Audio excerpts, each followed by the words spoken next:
पता नहीं कितनी लंबी चलेगी ये बीमारी, कब कंट्रोल होगी कब नहीं होगी। अभी 3 मई तक तो लॉकडाउन है ही है, आगे क्या स्थिति रहती है इसका अंदाजा भी किसी को नहीं है। तो वैसे ही आर्थिक स्थिति कमर टूट गई है आम आदमी की, उद्योग धंधे ठप हो गए हैं, सब चीज जो जहां है वहीं ठहरी हुई है। सीएमआर ने जो रैपिड टेस्टिंग किट हमको भेजी थी, एसएमएस अस्पताल में ऑलरेडी जो पीसीआर टेस्ट के माध्यम से पॉजिटिव केसेस के रूप में जो मरीज भर्ती थे, 168 जो ये रैपिड टेस्टिंग किट थी, इनको हमने टेस्ट किए और उस टेस्ट के रिजल्ट कायदे से तो 90% आने चाहिए थे, दोनों में आपस में मिलान, लेकिन ये 5.4% आया। जो पॉजिटिव है ऑलरेडी उनको भी नेगेटिव बता रहे हैं ये टेस्ट। तो ऐसी परिस्थिति में रैपिड टेस्टिंग किट से जो टेस्टिंग थी उसको हमने राज्य में रोका है और आईसीएमआर को ये बताया है कि जो प्रोटोकॉल आपने तय किया है, जो प्रोसीजरल इश्यूज आपने तय किए, उन मापदंडों को ध्यान में रखते हुए हमने ये टेस्ट किए हैं, उसके बावजूद ये परिणाम आया है। तो हमको ये गाइड करें कि हम इस टेस्ट को आगे यहाँ काम में लें या नहीं लें। आईसीएमआर के जवाब का हम इंतजार कर रहे हैं, तब तक ये टेस्ट राजस्थान में हमने रोक दिए हैं, अब सिर्फ पीसीआर टेस्ट ही करेंगे। आज भारत सरकार से जो 5 अधिकारियों का दल राजस्थान में 4-5 दिन के लिए आया है राज्य की मदद के लिए, उनसे भी मुख्यमंत्री जी की बातचीत हुई वीडियो कॉन्फ्रेंसिंग के जरिए, और जो इश्यूज हैं उन इश्यूज को उन्होंने उस टीम के सामने रखा। कल गृह मंत्री जी से भी मुख्यमंत्री जी ने बात की थी। माइग्रेंट लेबर जो कि आज बहुत परेशानी के दौर में है, और जो हमारा राजस्थान का प्रवासी राजस्थानी जो देश के अलग अलग राज्यों में आज फंसा पड़ा है और अपने घर आना चाहता है, अपने गांव आना चाहता है, अपने प्रदेश में आना चाहता है, और वो मानसिक अवसाद की स्थिति में पहुंच चुका है। ये बहुत बड़ी समस्या बन गई है, जिसका बराबर मुख्यमंत्री जी हर रोज मीडिया के जरिए भी इस मामले को उठा रहे हैं कि भारत सरकार को ये अनुमति देनी चाहिए कि वो लोग एक बार अपने अपने घरों पे चले जाएं, तो उनको तसल्ली आएगी। क्योंकि पता नहीं कितनी लंबी चलेगी ये बीमारी, कब कंट्रोल होगी कब नहीं होगी। अभी 3 मई तक तो लॉकडाउन है ही है, आगे क्या स्थिति रहती है इसका अंदाजा भी किसी को नहीं है। तो ऐसी परिस्थिति में भारत सरकार को माइग्रेंट लेबर्स की जो प्रॉब्लम है, उसको वास्तव में गंभीर है वो समस्या, उसको एड्रेस करना चाहिए, उसका समाधान निकालना चाहिए। उसके अलावा जो उन्होंने 2 बार वीडियो कॉन्फ्रेंसिंग जो प्रधानमंत्री जी के साथ हुई, उसका भी जिक्र करते हुए आर्थिक पैकेज राज्यों को देने की बात की है।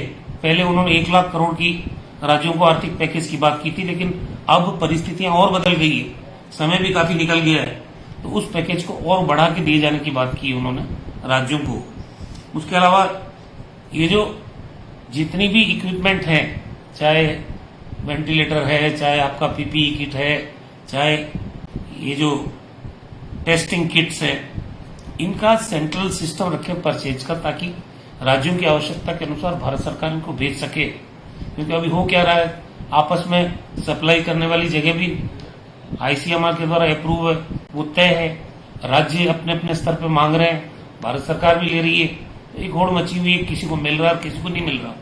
ऐसी परिस्थिति में सेंट्रल परचेज सिस्टम अगर करते हैं तो राज्य की आवश्यकता के अनुसार भारत सरकार इनको भेज सकती है। दूसरा, गेहूं की प्रॉब्लम आ रही है, तो एफसीआई के गोदाम भरे पड़े हैं। देश और प्रदेश में कोई आदमी भूखा नहीं सोना चाहिए महामारी के इस दौर में। वैसे ही आर्थिक स्थिति कमर टूट गई है आम आदमी की, उद्योग धंधे ठप हो गए हैं, सब चीज जो जहां है वहीं ठहरी हुई है। ऐसी परिस्थिति में खाना तो उसको चाहिए ही। अब ये राष्ट्रीय खाद्य सुरक्षा कानून के अंतर्गत जो लोग आते हैं उनको तो गेहूं मिल जाएगा, और बाकी जो कवरेज में नहीं है उनके लिए क्या होगा। तो ऐसे मध्यम वर्गीय परिवार, गरीब लोग जो किसी भी स्कीम के कवरेज में नहीं आ रहे हैं, उनको गेहूं पर्याप्त मात्रा में मिले, इस बात को केंद्र को सुनिश्चित करना चाहिए। नई फसल आ गई है, नया अनाज आ रहा है, वो गोदाम तो फिर बढ़ जाएंगे, लेकिन गरीब आदमी तक गेहूं पहुंचे। पूरे देश में, पूरे राज्यों में पर्याप्त मात्रा में डिमांड के हिसाब से इसको केंद्र को सुनिश्चित करना चाहिए।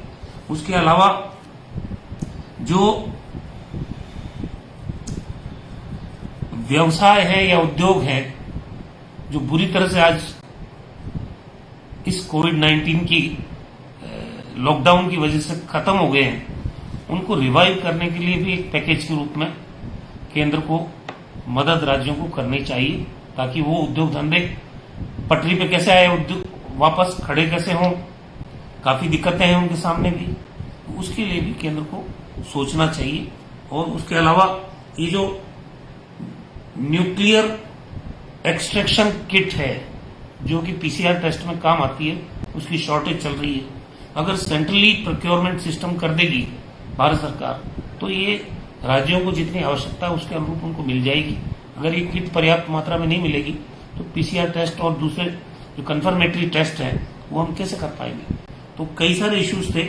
इसके अलावा सोशल सिक्योरिटी के लिए भी भारत सरकार को कहा गया कि इसके लिए भी कोई पैकेज सुनिश्चित करें। बहुत लंबी 30-40 मिनट तक इंटरेक्शन हुआ वीडियो कॉन्फ्रेंसिंग के माध्यम से, और उन अधिकारियों ने माना वो 4-5 दिन रहेंगे, रामगंज भी जाएंगे, भारत एसएमएस हॉस्पिटल भी जाएंगे। राजस्थान सरकार ने जो व्यवस्थाएं की है, मुख्यमंत्री ने कहा हम ट्रांसपेरेंट मैनर में पहले ही इंफॉर्मेशन भारत सरकार को भेज रहे हैं। आप आगे हो तो आप खुद भी देख के जाओगे कि राजस्थान सबसे ज्यादा टेस्ट करने वाला राज्य बना है। और हमने जिस ढंग से रूथलेस कंटेनमेंट भीलवाड़ा में किया और मॉडल के रूप में बना है, जिसको कनाडा के राजदूत ने भी वहां की सरकार को इसी मॉडल पे काम करने की सलाह दी है। तो आज जो चर्चा का विषय बना भीलवाड़ा मॉडल, और जो रामगंज में हम लोग कर रहे हैं कंट्रोल करने के लिए मैपिंग के आधार पर क्लस्टर्स में डिवाइड करके और रैंडम सैंपलिंग लेके, तो उससे स्थिति कंट्रोल में आई। हमारा जो पेंडिंग था सैंपल्स, अभी एकदम जो संख्या बढ़ी है पॉजिटिव केसेस की, वो मैंने पहले ही कहा था कि ये जो पेंडिंग सैंपल्स हैं जो 4-5 हजार थे,